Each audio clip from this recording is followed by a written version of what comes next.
Die erste Sprecherin, die heute Abend uns dazu ein bisschen eine nähere Einführung gibt zu dem, was im Sinai tatsächlich passiert. Sie ist wirklich direkt sozusagen in Anführungsstrichen an der Front auch oft gewesen und ist immer noch dort und hilft den Menschen im Sinai, aber sie hilft generell Flüchtlingen weltweit, unter anderem auch in Äthiopien, in Italien, in Libyen, im Sudan. Es geht immer um afrikanische Flüchtlinge, sie hilft denen dort zur Integration, sie hilft denen dort vielleicht um ihre Rechte zu bekommen oder für die Papiere. Und sie war halt häufig auch im Sinai und hat in den letzten 5 Jahren bis zu 550 Menschen aus den Camps im Sinai befreit und tatsächlich auch aus den offiziellen Gefängnissen in Ägypten, das sind nämlich auch viele Flüchtlinge, die dort landen, hat sie 2300 Menschen inzwischen schon in die Freiheit geholfen. Also das sind beachtliche Zahlen und das weckt natürlich auch Interesse über die Geschichte, die dahinter steht, über das, was diese Frau alles erlebt hat in ihrer Arbeit in den letzten Jahren und vieles mehr. Also herzlich willkommen, bitte schön auch mit einem Applaus, Dr. Alganesh Fessaha.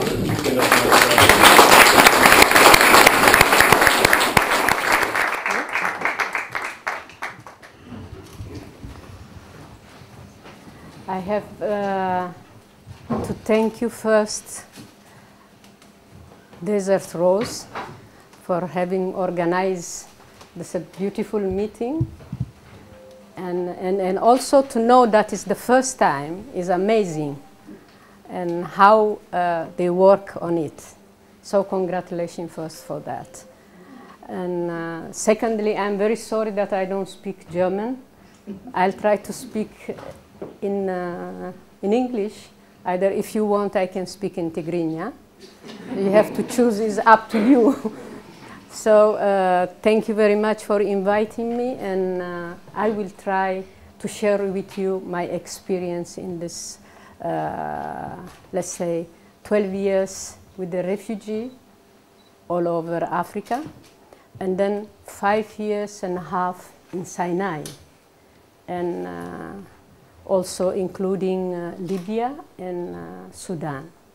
When I go to Ethiopia, which I'm working since 12 years, we have 4 refugee camps in Ethiopia, and every day, they come from 300 to 500 people crossing the border. In Ethiopia, we have built 15 houses, a shelter for the refugee, for the elderly, for the women, and for the children also. We have a feeding program project since 2 years, from 3 to 6 children, preschool, just to motivate them to go to school. In one camp we have 750, in the other one that we are going to start now, we have 650 children.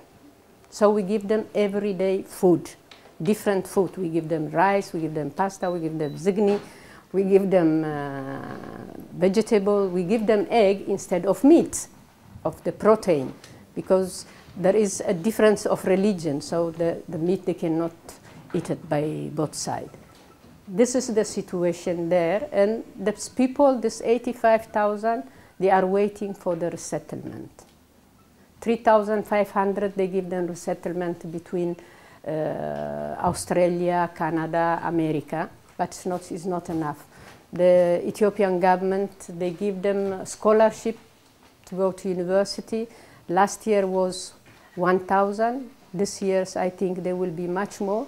So it's going like that, trying to help small, every day something. This is Ethiopia, and then let's go to Libya. In Libya, we have at least in the hidden way, there will be 1,500 which are unknown. They are hidden somewhere that they hardly contact you to ask for rescue. Then we have in the prison, there are almost 1,500 also. So if we make a global count, it can reach 3,000. That's the no one. So what happened is that these people, they escape from, everybody know, I think, from Eritrea, they come to Sudan. From Sudan, they go to Chad, from Chad, or either to Niger or directly to Libya. what happened is that they pay 50,000 nafa with the pickup car. They take them until Sudan, until Kassala, the border of Kassala. From that border, the police, Sudanese police, they receive them. Sometimes they hand over these people to the Rashaida. They sell them to the Rashaida. Or sometimes they give them to the UNHCR, that they put them in Shegarab camp, refugee camp. And they give them the paper of status of refugee. That's the situation. But one day I remember when I was in Sudan, I asked one police Sudanese how it goes, you know, how many people they come from Eritrea every day. He said, oh, almost 300, 400 a day. So I said, how? How they come? And then he, you know, he split. He told me, I know now they are coming 55 people. 10 girls, the rest are men. How do you know? I asked him, how do you know? How can you know this? This was 3.5 years ago. Then he said, I know. Then he said, how do you know? I ask you, how do you know? Because, I mean, to know such a specific number, and there are girls and boys, it must be that you know someone who told you. Oh, well, then when I reached this conclusion, he said, no, but I heard he tried to escape. Coming to Sudan, when they are in the refugee camp, either they are handed over to Rashaida. The Rashaida, they sell it to the Bedouin, to the Egyptian. Oh, Rashaida, they are a Bedouin who lives in Eritrea, South Ethiopia, and in Sudan. Okay, that's a tribe. Huh? Saudi Arabia also. It's too far for me. So this is, they call it Rashaida. We will call Rashaida this who work on this area, and Bedouin of the desert who work in the Sinai. So we have this Rashaida. They take the people who are handed over by the police, Sudanese, and then they sell them as a cow, as any animal, to the Bedouin of Sinai. The Bedouin of Sinai, they are 5 groups. So the first he sell it, who is Rashaida, he said, give me $1,000, I sell you a man or a girl. Okay, I give you 1,000. And then the first Bedouin, Egyptian, he sell it to the second, 2,000. Go ahead. Third one, 4,000. Fifth one, 10,000 or 50,000. At the end, the ransom will reach 45, 55,000, $65,000. Okay? The ransom to be asked to the family. So this is a business of the good, no? I sell and you buy, I buy, you sell and you buy, no? This is just like that. And about this, everybody is aware. In the world, we have been speaking about that since 5 years, even more, no? But everybody is closing the ear and the eyes. I don't know why. Let the Eritrean government, we know what is the purpose. We might know, let's say. But the others, they don't do anything. So we have this, we are working in Sinai since 5.5 years as a Gandhi. We have been liberated 550 people without paying ransom. I will tell you how. We liberate 2,300 people from the prison, Egyptian governmental prison. Okay, in this 15, 16, or 18 prison in all Sinai, like Arish, Rafah, Nakhal, Aswan, Suez, all these places. So these people who we liberated from the Egyptian prison, we don't have other chance. We take them from the prison. I go to the prison. I register them, name, surname, country, age, and I ask them, where do you want to go? Of course, they will say, I would like to go to Europe. I would like to go somewhere, but that's not possible. The only country they can go is Eritrea or Ethiopia.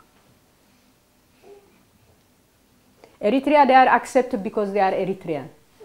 There is no other way. Ethiopia, for humanitarian reasons, she gave us the possibility to go there. So I asked them, where do you want to go? Some of them, few of them, they say, I want to go back to Eritrea because I have my mother, she's very old. So we paid a ticket for him, and then we asked him, call your Eritrean embassy to take you. I'll pay you the ticket, but I will not contact the Eritrean embassy because I don't want to have any contact with them. Second part is we contact the Ethiopian embassy. Ethiopian embassy, with the immigration, they make this laissez-passer, a passport, saying that they are Ethiopian. So we pay the ticket, which is sometimes when the rate is low, is $290, sometimes it's $300 per person, one trip. So when they arrive at the airport, they make all the formality. They go into refugee camp as a refugee, Eritrean refugee. So immediately their identity is coming back. So they take them after medical control, because we are there to ask this medical checkup and everything. Then they are sent to the refugee camp. This is one. The other refugee, the other people who are kidnapped by the or sell from Bedouin to Bedouin, who are in the hand of the Bedouin, Sinai Bedouin. It is 5 years and a half that with one Bedouin, his name is Sheikh Mohammed, we are working together. He is from Sawarka family. He is a Salafit. Salafit is a very rigid on the Islam religion part. But he is the most humble and the most generous, genuine person I ever met in my life. Because without any reason, only for the human sake, he is giving his life to save the African. Every Friday he goes in the mosque. The moment of the prayer, his prayer is he opened the Quran and he said, stop killing, stop torturing, stop kidnapping the Africans, because they are committing a sin. The Quran said that if you even kill one person, it means that you kill all the world. Without being tired, he has been doing that for 4 years and a half. This is one part of Sheikh Mohammed. Sheikh Mohammed, he is 33 years old. He's very young. He's very young. He called me, you are my mother. So mother and son, they go to rescue these people together. So what happened, his family, he involved all his family. His family, they are more than 75 people. So because they are big family, they are respected. Because they are Sawarka family, they are respected. Because he is a priest Salafit. I don't know how to call it, because he is imam. He is respected. So they never dare to touch him. Okay? So what we do is when they call me, they said, please help us to pay the ransom. I say, I will never pay the ransom, definitely. Because paying the ransom, it means to increase the business, to increase the mafia of the Bedouin. So I will not pay, but I will help you to come out. So how you will do? You just, when you go to the bathroom, you tell me, give me some hint, give me some indication if there is a house, what kind of house. Because they come from underground to go to the bathroom, which is outside. So when you go there, they are all chained. So they said, see if there is some plantation, or there is a mosque, any signal. So when you give me that, for me is enough. Then when I call you tomorrow or day after tomorrow, you let me know. So they can tell me, we saw close to the house, we saw a big house, a pink house, a white house, or we saw the mosque. So I called Sheikh Mohammed and I tell him, okay, Sheikh Mohammed, you just go in Mahdiya or Sheikh Zuwaid, there is this people. Then he go and they tell me also, what is the name of the one who is holding you, the boss? They say, Abu Abdullah, Abu Musa, Abu Sunia, and they tell me the names. And I said, okay, if you can go to Abu Sunia, Abu Mustafa, or Abdullah, you just check if he has these people. Then I give him also the name. Then Sheikh Mohammed, he go and check. He talk to the people, to the family, and they, most of the time they said, no, we don't have, you can go and check the house, because they have a great respect for him. They say, come in and you can check. But they hide them underground. So then he came back to me and he said, Alga, there are no one there. So they said that they are underground. So Sheikh Mohammed go back and he said they are underground. So when he say like that, what they do, they are very tricky. They take part of the prisoner, they hide them somewhere, and they keep 3, 4. They said, okay, we give you these people. Then Sheikh Mohammed, he bring them to his house. He keep them safe. He called the doctor. He buy clothes, food, and everything. And they wait until I arrive. Okay, this is one thing. The second thing, what we do is that sometimes, for example, the last time, we had a big fight because the boys, girls and boys, there was 3 boys, 5 girls. I told them, okay, tell me what time is the guardian change, you know, the guard change, because there is 3 shifts. So they say at 2 o'clock in the morning they will change. So when they come that, they smoke hashish or whatever, and then they start sleeping, talking, sleeping, talking. So you can come at this time from 2 to 3. So I said, okay, I will come with Sheikh Mohammed near the house, and then you get alert. And I will, normally I try to speak in Tigrinya 2 words. Abel lahum, kamel lahum. They understand that I am there with Sheikh Mohammed. Abel lahum, it means where are you, how are you? That's a code message. So what happened is that this time, Sheikh Mohammed, he said, okay, Alga, because it was coming late, 3:45. He said, we have to go inside. So he has 10, 12 of his family. He took 12 men, and I was in the car, and then he started shooting. Everybody has a Kalashnikov, even myself, I mean, because everyone has to defend himself. So he shoots in the air. So this boy, there was the guardian, they was sleeping, Saeed and Samir was the name with his father. So Saeed and Samir, they start shouting. And Sheikh Mohammed and his family, they catch them and they tied them up.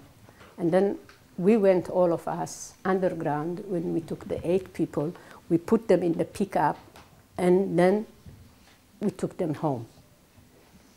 And these people, there was really terribly torture. So Sheikh Mohammed, what he did is that he was really upset with these people, with this Saeed and Samir and his father. Then he said to the Eritrean, he said, now we have to beat them. The Eritreans say, no, no, please forgive them, leave them.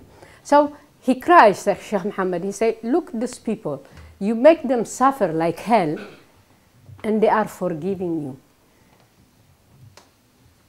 And you are the most criminal because you have done a big sin in your life. And his brother, they were so upset, in the name of the Eritrean, they beat these 3 boys. So, and Sheikh Mohammed, he said, okay, now you get up and kiss the feet of the ladies, asking forgiveness. Because the ladies, one she was 52, the other one she was 62. They kidnapped them from Khartoum. When she went to see her friend, she was in the hospital, they just, both of them, they kidnapped them and they took them to that point. So that was the last, before all the war and all the things start in Sinai. Now we have the situation in Sinai that the military is bombing Sinai. So in Sheikh Zuwaid, Rafah, not Arish, Arish is less, and Mahdiya, many houses they are bombarded, especially the houses of the Bedouin. But they didn't do it because of the Bedouin. That's one thing to know. They didn't do it because of the refugee. They did it because they said there is an, how do you call, a terrorist organization which is coming up, which is Hamas, Afghani, Pakistani, and Bedouin. That is the only reason. They didn't care about the human being. They have died from 5,000 to 8,000 people in the desert. We cry. We knock to the door of the foreign minister of Egyptian, minister of interior. They said, oh, we know, but we don't know, because Sinai is no low land, okay, where everyone can do what he wants. Now the situation is like that. And we cannot, even the people that they are kidnapped, they are very few now. They are, I think, until now they call me 35 people. But assume they can be 50. And these people, they are kept very far, because Sheikh Mohammed, he lives 3 kilometers far from the border of Israel. And all these people was there, because it was easy for them at the beginning to make them cross the border. That was the reason. So Sheikh Mohammed and me, we said, we don't have anyone, but still we are going around checking the Bedouin, where they are exactly. That is the last part which is remaining. But after all this, I would like to share with you some photo of the torture, of the situation of Sinai, of Ethiopia, of Sudan and Libya. Some photo, they will be very strong. I'm sorry, if somebody wants, we can shift it fast. Huh? But this is the reality. We cannot even close our eyes. This is the body that we found long time back in the desert. Okay, if you go fast, because there are many, you can, the light maybe, the light.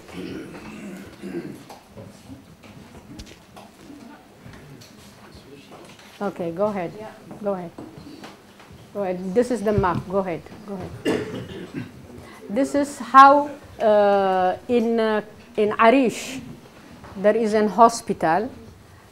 When the people die, or when they collect, when we give them the body, dead body from the desert, what they do is they, now we brought the white cloth. They put it in a plastic, 3/4. They just throw it near the cemetery of Muslim. There is a wall. This side is Muslim. This is where the people throw all the trash. So they was burying the people there. Go fast. This is inside the prison, which are all the Eritrean girls, very small, 17, 18. Go ahead. This is in Arish prison. This is the one we saved from Sheikh Mohammed. He was with the Bedouin. This one also. This is from the last one. This is 18 years old boy that I took them. This is it is in a hotel. I took them from Sheikh Mohammed to Cairo. They beat him with the iron burn, and they beat him in his kidney and all his body. This is 14 years boy, Marhawi, that he is very amazing. They kidnapped him from Khartoum when he was going with his father. His father is very poor, and when they kidnapped him, he said, I don't have any money. So for 2 months and a half, they used to give him only a little water, no food. When I took him out, this was in the hotel, he said, I thank you, God, and this to my arm, they will become solid, and I will rescue many people. And this is Marih of 14 years old now. This is the girl that she has been tortured, raped, and also she is 18 years old. She was sold by her cousin. to the Rashaida. These are the bodies that we collect from the desert with the police. These are all mostly Sudanese. This is Sheikh Mohammed, and with the Bedouin family. These are the girls in the prison, the boys and girls. They are chained, if you see. And this is when I am with them, the second group. Go ahead. This is in the desert in Mahdia. These are the family of Sheikh Mohammed. When they come to take me, because the Bedouin, they said, if we find you, we will kill you. Go ahead. This is the Eritrean boy that we found, that they said they make autopsy, but he has also on the kidney level open in the back side. Go ahead. This is Marhawit. She is 20 years old girl.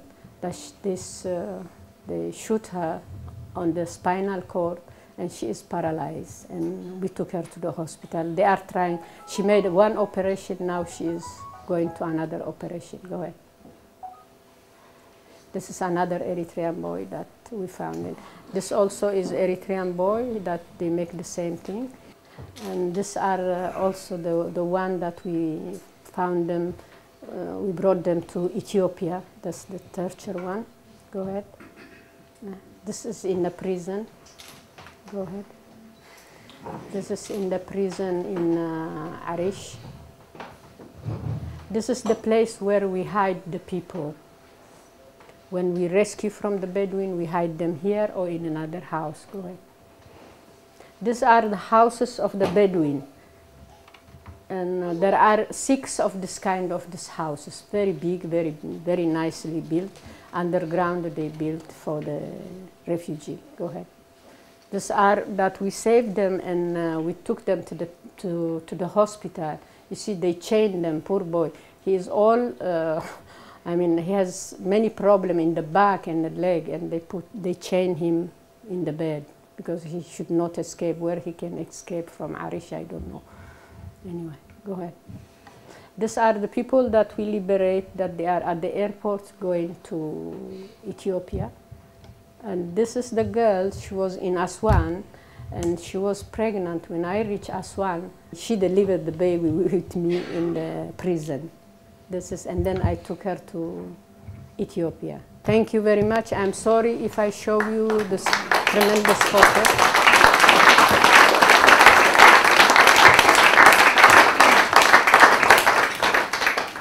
This is the true what is happening to African, and now lately to the Eritrean people. So I hope that all of us, we commit ourselves to stop all this crime, because this is human crime.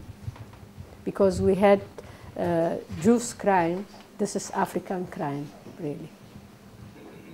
Because if you see, there is a similarity on the skinny and on the dead, on the torture and all this thing. Okay? So I thank you very much to be here, and I thank you also friends from Israel.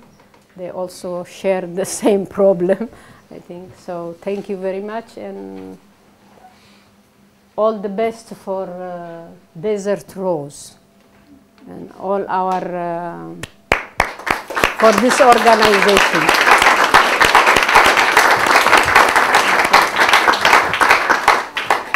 Vielen Dank, Dr. Alganesh Fessaha, für die Eindrücke. Ich meine, die kann man natürlich nicht in Worte fassen, was wir da an Bildern sehen. Die UN spricht ja von der größten humanitären Krise, die eben weltweit nicht beachtet wird. Und umso schlimmer ist, wenn man diese Bilder sieht, tatsächlich ist eigentlich nicht die Krise, es ist wirklich eine Tragödie, was da stattfindet. Und es braucht Aufmerksamkeit, und deswegen sind wir sehr dankbar, dass Leute, die direkt vor Ort sind und das alles miterleben, uns da einen Einblick geben. Vielen Dank. Thank you very much. Thank you. Danke.